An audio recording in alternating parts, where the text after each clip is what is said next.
Well, hello. Last year this time, right around Valentine's Day, I brought you my personal love story and how I manifested love in my life with the man of my dreams.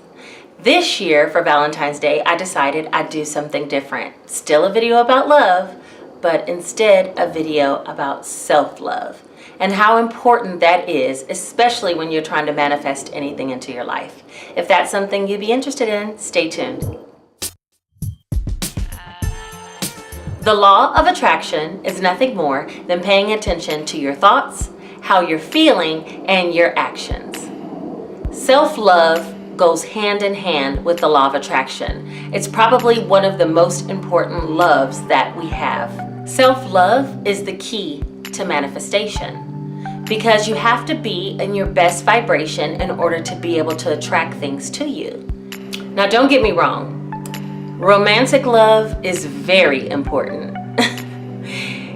Yeah, but self-love is important as well. And in order for you to find your romantic partner of your dreams, you really have to love yourself. That's why I love this quote.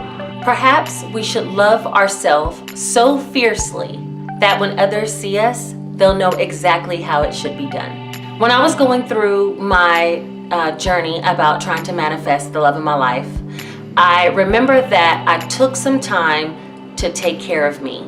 And I did all the things that I wanted to do for once in my life. Not something for my kids, not something for my family, not something for my friends, but things that I specifically wanted to do. And I'm going to share some of those tips with you. Hopefully you'll be able to use some of these examples as a guide, just so that you too can find the things that make you happy. It might not be the same things that make me happy, but you'll choose you and therefore begin your journey to self-love. I did simple things. Some things were as simple as going to get a pedicure every 2 weeks. I made an agreement with a girlfriend of mine that we would meet every 2 weeks on schedule to get pedicures. I wouldn't let them go past 2 weeks, and I wouldn't forget to get them done or make excuses about not having enough money to get them done. No matter what, every 2 weeks I was there to pamper myself and to catch up with my friend. And it made me feel good. Remember, self-love is all about chasing the good feeling. Doing the things that bring you joy. And that was something so simple, but it really changed me. Another thing I did was made sure that I had makeup on when I went somewhere. Even if it was just to the grocery store, because makeup made me feel happier. It made me feel more refreshed for the day. And don't get me wrong, I love a natural look. I mean, I'm not the person that always has to have makeup on walking out the door every single day. But I committed to myself to make myself feel better. Even if it was just a little under eye concealer, mascara, and a little lip gloss, I was gonna brighten myself up so I can feel my best to go out into the world every day. I had a real difficult problem purchasing things for myself.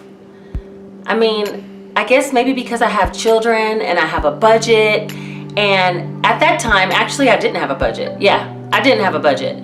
But I still felt like there was always something to be paid, something that I can put this extra money towards, and why go out and buy those new pair of shoes or those new earrings or this bag that I wanted. But I began to make purchases that felt really good. Pieces that I knew would last, pieces that were of quality that I knew I wanted, and I didn't feel guilty about it.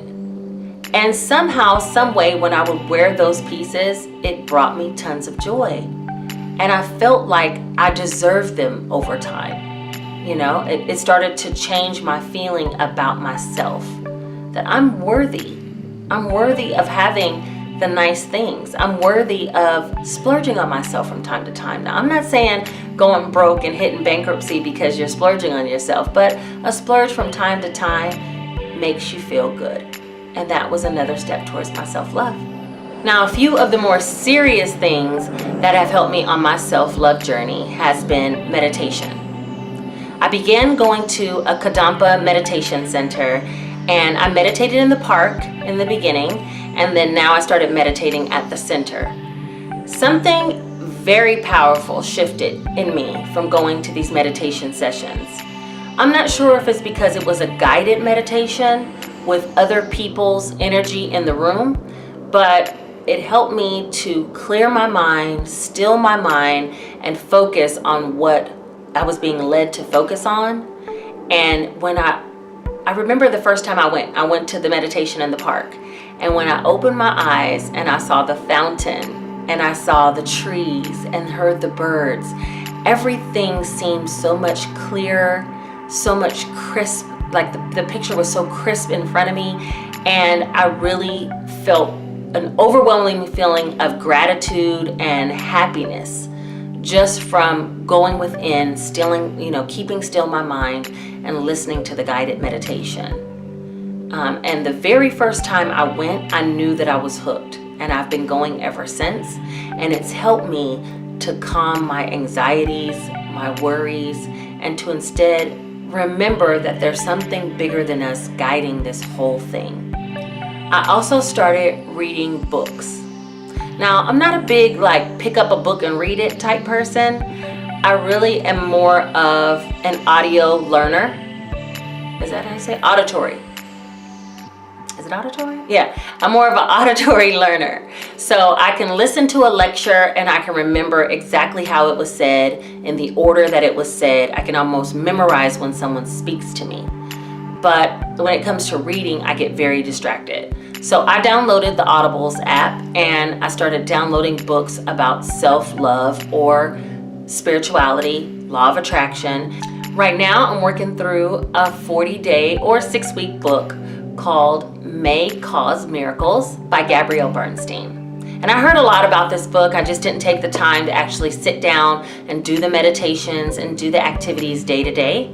But I'm in the middle of that book, or just started the process. And so that's the book I'm working on now. But I have taken time to do some other self-help books through Audible, listen to them on my way to work, listen to them when I have downtime in the evenings. Instead of turning on the TV, I try to feed my mind with something positive that keeps me in a good space and connected spiritually, and helps me remember to take care of myself. And the last example I have that's very important and has been hugely instrumental in my life has been waking up 1 hour earlier. Sometimes I'll do about a 20-minute meditation just off of YouTube for a portion of the hour that I woke up earlier. Sometimes I will just lay in bed and be lazy, or get up and cook myself breakfast an hour earlier and feel good about eating it at home before I hit the road and sipping my coffee a little bit slower. I'm telling you, the 1 hour time just for myself has made a huge difference. The extra hour gives me a time to sit with me and for me to choose what I want to do at that time. Usually the night before, I try to plan what I'm going to do in that hour. I'm trying to be better about journaling, or at least bullet journaling and writing down my plans for the week. So sometimes I work on that in the morning. Small, simple changes have occurred from just waking up an hour earlier. It gives me time to actually listen to my Audible book and do the activities of the morning portion from the May Cause Miracles book. But also it gives me time to just slow down and appreciate the start of my day and set me off on the right foot. Well, those are all the things that I have in regards to self-love. I hope that each and every person found something that they can maybe incorporate new into their life. But if not, at least it gets your mind thinking about the things that you would like to change, things that are important to you, because each one of us is just slightly different. If you made it all the way to the end of the video, do me a favor. Put hashtag self-love in the comments. Also, I want to thank everyone, all of my new subscribers, all of my old subscribers. I finally made it over 1,000 subscribers. I can't believe it. And I'm thinking about doing a giveaway. Keep an eye out for that giveaway video. All right, well, thank you. Please don't forget to like, comment, and subscribe so this video can be shared with others who might need help on their self-love journey for Valentine's Day. Take care.